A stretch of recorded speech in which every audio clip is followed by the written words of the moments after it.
Today, I have the pleasure of interviewing Doug Keeling. He has over a decade in the pet industry, so tons of marketing experience. He has two businesses, Bad to the Bone Pet Care and Doug the Dog Guy. And with that said, I'll let you introduce yourself a little, Doug. Awesome. Thanks for having me, Ashley. I'm really excited to talk to you today. My name's Doug the Dog Guy. I'm the owner and founder of Bad to the Bone Pet Care. We are an award-winning team of pet sitters and dog walkers servicing all of Northeast Florida.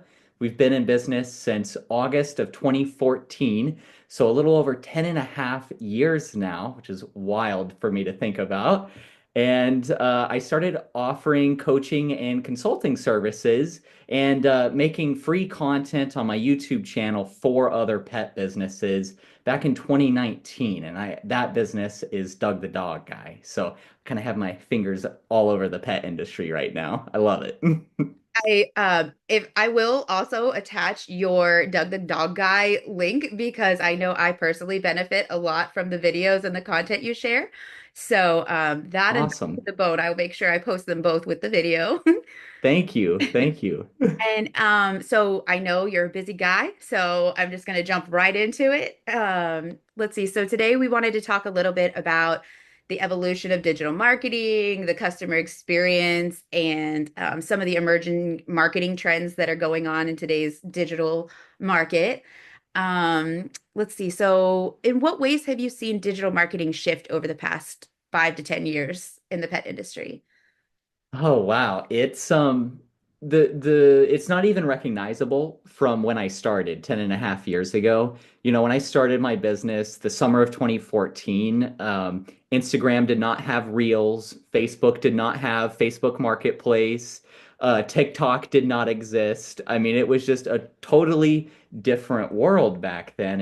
And when I started my business, I didn't know anything about marketing. I had never like really even thought about business before. I had never taken a marketing class before.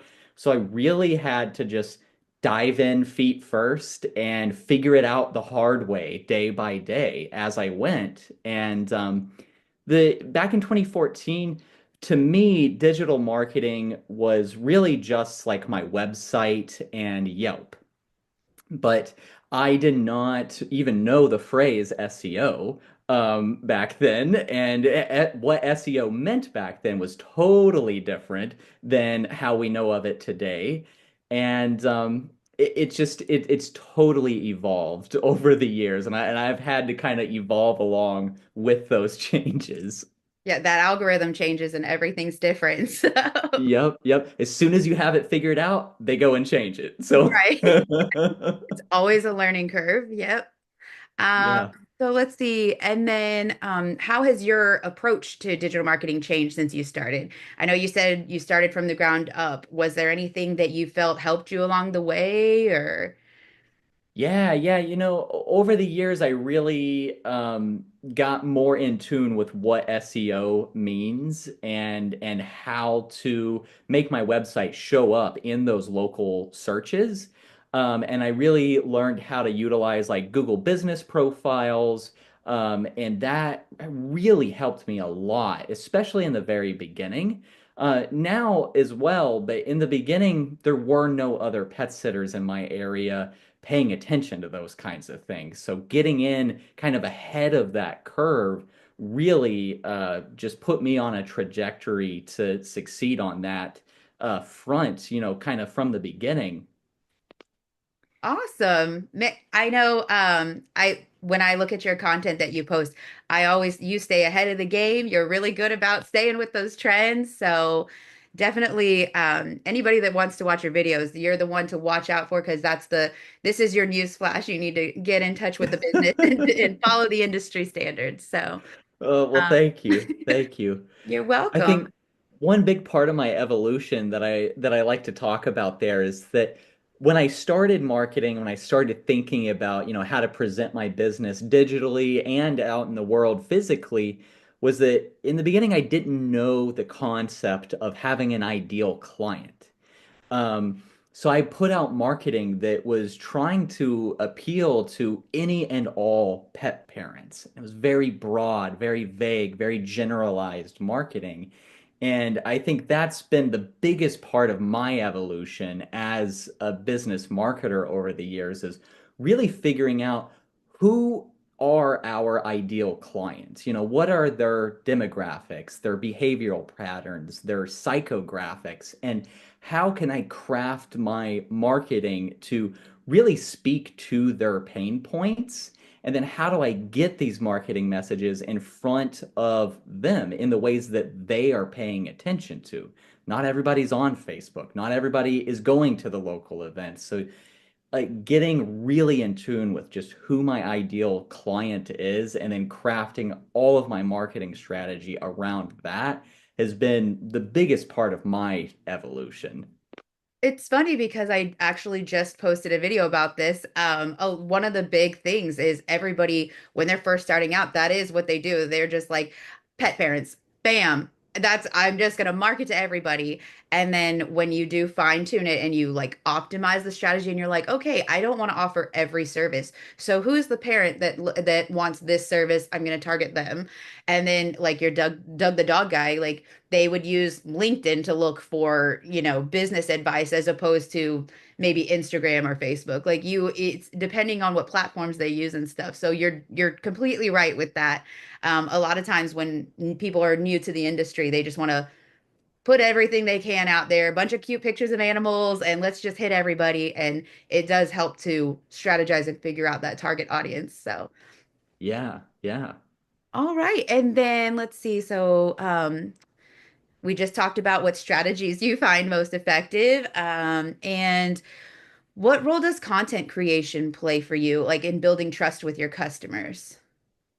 Yeah, this is something that I've really kind of fallen in love with over the last couple of years. When I started my business 10 and a half years ago, I did not want to be on camera. I did not ever want to do video. I didn't even like to take selfies, and over the years, I've really seen that if you can get yourself on video and talk about what you're doing, show them how you are doing these things, can really build trust in a lot faster and easier way rather than trying to write it out or, show it in a static photo post.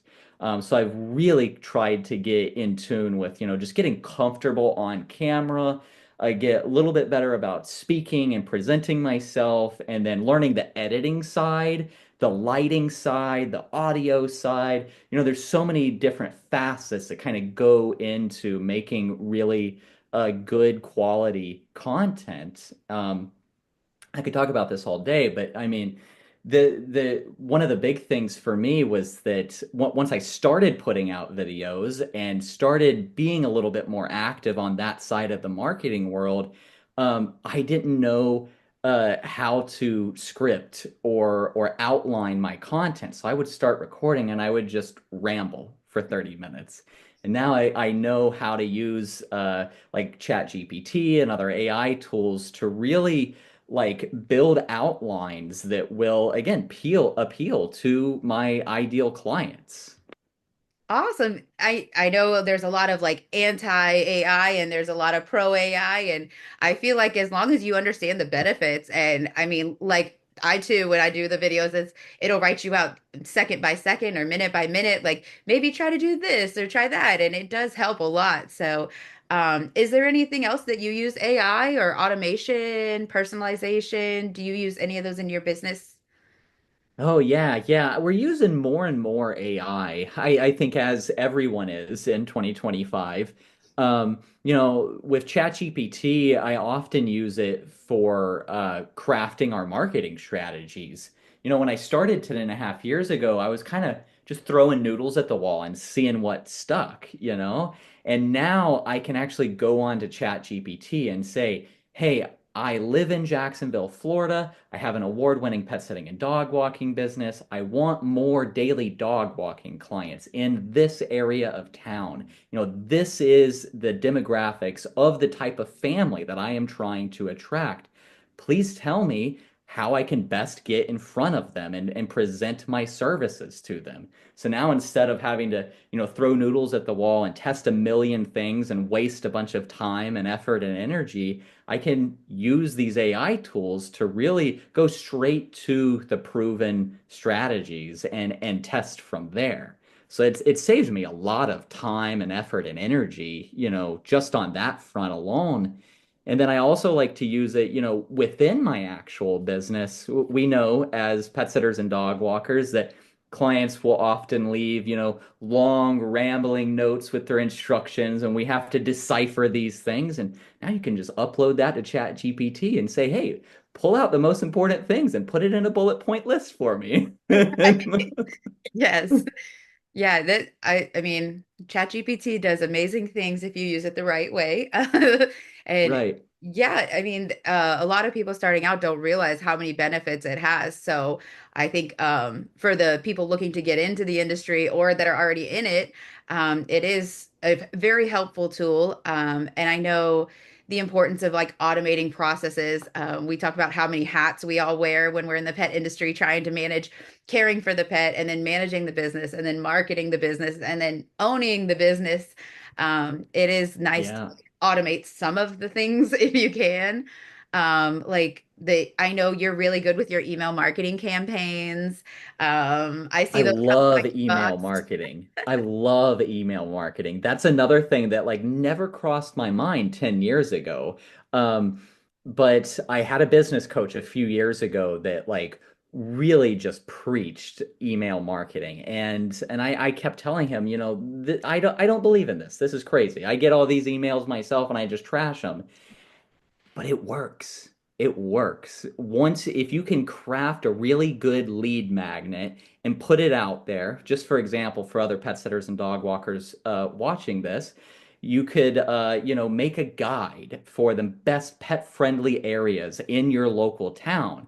And then you can I use Kit. It used to be ConvertKit. Now they rebranded to kit.com, and you can upload this lead magnet there, and then they'll give you a little thing to embed on your website. Then you can go on your Instagram, your Facebook, and however you're getting in front of your clients and say, hey, head over to my website. All you have to do is put in your email address and you'll be automatically sent our free guide of the best pet friendly places in our town. That gets them onto your email newsletter, and then you can send them an email every week or every month, however you like to do it, to really build that trust with them and show them who you are, what you do, what you stand for, and why your services will be life-changing for them. And I send out an email newsletter every Thursday morning. I have not missed a Thursday, knock on wood, in the last couple of years. And I have a really high click-through rate, a really high open rate, because I keep these emails personal. I don't try to go overly salesy. I don't overly format them. I'm not using all these fancy colors and images and stuff. I write it like I'm writing an email to my friends. Here's what we're doing this week. And people love that kind of behind the scenes, personalized messaging. And I know if I can get somebody to sign up for our email newsletter, there's like a 90% chance that they will convert to a paying client within 6 months. That's awesome. And like that a lot of the, marketing goals, it's like it's all about the ROI, that return on investment.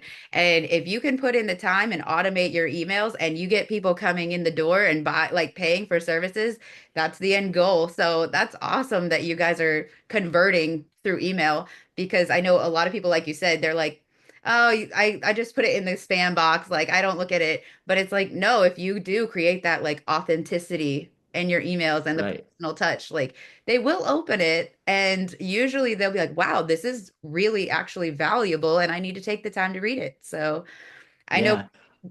you guys do I really good sharing news too. Yeah, thank you. Yeah. Thank you.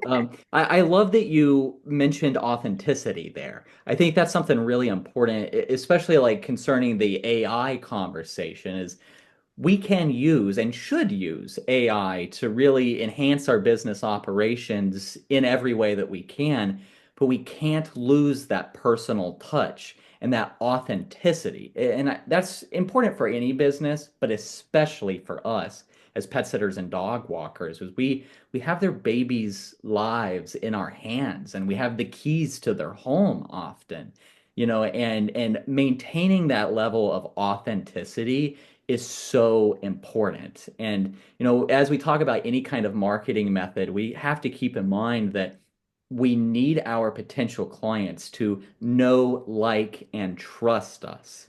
So when we're crafting our marketing strategy, we have to think, what is it going to take a complete stranger that's never heard of us, that knows nothing about us, and transition them into someone that knows us, likes us, and trusts us, and then will convert to a paying client.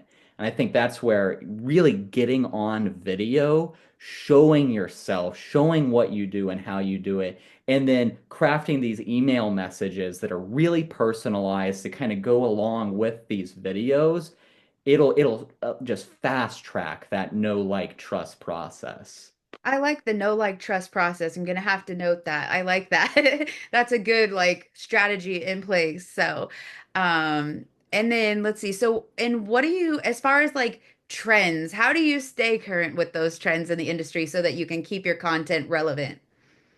Yeah, it's hard. It's hard. The trends change daily, it seems like. I set aside a few minutes, a couple times a day. I time block. This is another tip for all business owners, is I time block all of my tasks and all of my days. And 3 days a week, I block out about 30 minutes per day to really just research and scroll.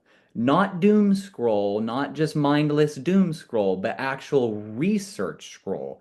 Look at what other businesses are posting, see what's getting likes and engagement through comments and clicks and stuff, see what's not working for other businesses, and then you can kind of hone in and test and strategize from there.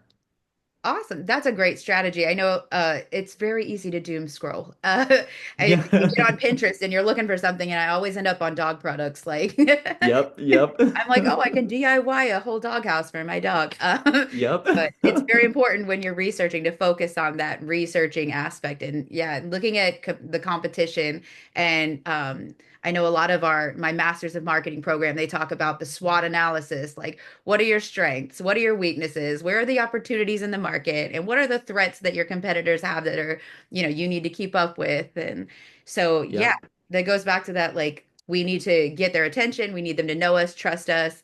It's all combined in a like marketing overall strategy. Yeah. So in today's market, a lot of the pet parents out there are super concerned with sustainability, down to the poop bags they use. They want them to be biodegradable. Does your business, either one, do anything to promote sustainability? Yeah, absolutely. This is something that's really important to me personally. I actually read this book a few years ago. It's called Conscious Capitalism by John Mackey. He was the co-CEO of Whole Foods. And this book right here really changed my life and changed how I think about business. After I started my business, I was originally going to school to be a pilot when I started my pet care business. So two totally different worlds. And as I kind of fell in love with the pet industry and being a business owner, I dropped out of pilot school and went and got a business management degree. And through that, they really teach you that business is all about profit and supporting your stakeholders and all of these different things. And that never jived with me. It just never clicked. I was like, there has to be more to life than just profit. Then this book, Conscious Capitalism, came out. I read it, and really the whole concept of this is viewing business as it's not the end game of profit. It's not the end game of supporting your shareholders. It's really looking at your leadership styles and sustainability and all of these other things to equate to a conscious business. And that is success. Having a conscious business is success, not necessarily profit. We do have to have a profit margin. I'm not knocking the importance of that at all. However, there can and I think should be more to it than that. And especially in today's world in 2025, consumers want to work with businesses that are aligned with their morals and values more so now than ever, especially, post-pandemic. This is both true on the consumer side and it's very true on the employee side. When we're hiring, people want to work with a business that is aligned with their morals and values. So as my business has grown and evolved over the years, and as I have grown and evolved as a business owner and my marketing strategies and everything else, I've gotten more and more in tune with, how are we going to limit the amount of miles that our team is driving between pet sitting and dog walking visits so that we can reduce our emissions that we are putting out into the environment. That's something that is very important to me. I also think about, like you said, using the biodegradable poo bags, buying leashes and shirts and things that are made out of recycled materials. And then we regularly donate to like-minded nonprofit organizations. And as a team, we go and volunteer with these organizations to really, again, be a conscious business and make sure that we are supporting the world that we want to live in. And I think the longer that I'm in business, the more that I think about the fact that as small business owners, we have such a unique opportunity to have an impact in our local communities and really help craft and build the world that we believe in and the world that we want to exist. And we have just such a unique opportunity as business owners. And if we don't stand up and do what's right, then who will? Very well said. Yes, and you're right. We do. It's I guess a small business. You've got to start in your community. It all starts there, and then hopefully we all get to your level where we have tons of followers and we can spread the word further than our communities. So, so I guess to close it up, what advice would you give other pet industry entrepreneurs and business owners who are trying to stay current? And if they're trying to start out, what would you say is the first thing that they should focus on as they're starting out? Oh, wow. That's a good question. First thing when you're starting out is figure out what type of family you want to work with. Every business has a different ideal client. And this is something that I would really urge everyone to get as specific as possible about. Don't just write down, I want to work with poodle lovers. That's great. But, like, what neighborhood do they live in? Where do they work? Do they have a master's degree? Do they own their home or do they rent their home? Do they have kids in the home? The more specific, the more detail you can get as you're outlining the exact type of family that you want to work with, then when you start crafting your marketing messages, you can really speak exactly to their unique pain points. And I think that's something that's very crucial that I see a lot of like newer pet sitters and dog walkers say, I offer pet sitting and dog walking.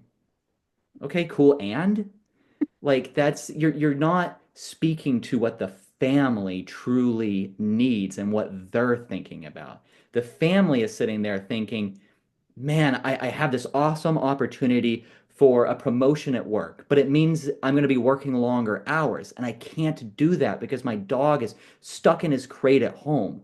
So don't just say, I offer midday dog walking. In your marketing, you can say, do you have a cool opportunity at work? We can make that possible by coming to care for your pets midday while you're stuck in the office.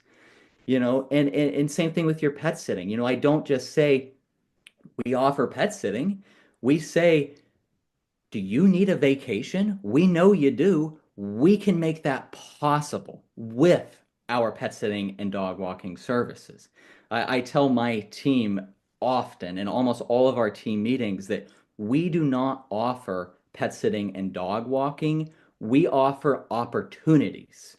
We offer families the opportunity to go take that vacation, to accept the longer hours at work, to do whatever it is that they want to do through our pet sitting and dog walking services. Our services are just the vehicle for these larger things that we are actually offering. But it all starts with knowing who your ideal client is, what their pain point is, and then going from there.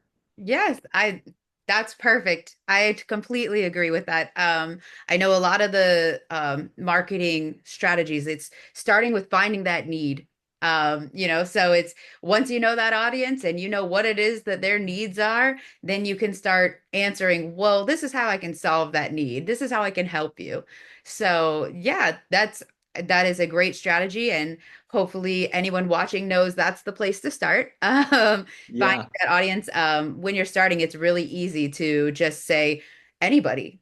Like if you have a pet, I will watch it, and then you realize you're stretching yourself thin, and then you realize you're doing everything for everyone, and you got to find your niche. So yeah, finding the right. target audience and meeting those needs and explaining why there's a benefit in what you do is a big part of marketing your pet industry business. So Yeah. Another thing that I like to tell newer pet sitters and dog walkers is that you don't have to be on every platform. You shouldn't be trying to do everything all of the time. That's going to cause you to get overwhelmed. It's going to cause you to get burnt out. That's why you have to know who your ideal client is and then figure out what platforms they're on and then just get really good at those. You don't need to be on every platform all of the time. So just a word of caution for everyone. right. One of the things we doing market research, they show you like, okay, so your audience is on LinkedIn and Facebook. Okay, but we don't need to post on LinkedIn at 2 in the morning. We need, Right. you need to post when people in the business industry or people looking to start a business, Monday morning, 8 o'clock, hit them with that, or, if you're during maybe 5, 6 o'clock, because that's when they're coming home from work and looking at stuff. But, it's all about the timing, the platform, and reaching that target audience that we talked about. So, yeah, thank you for all the amazing insights and for taking the time to discuss marketing and the pet industry with me today. I appreciate your time so much, Doug. Yeah, thank you so much for having me. This was so much fun. I could talk all day about this. So let me know if you want to talk again. Yeah, And this was episode great. 2 in the Thank you. future. Thank you so much. Thank you.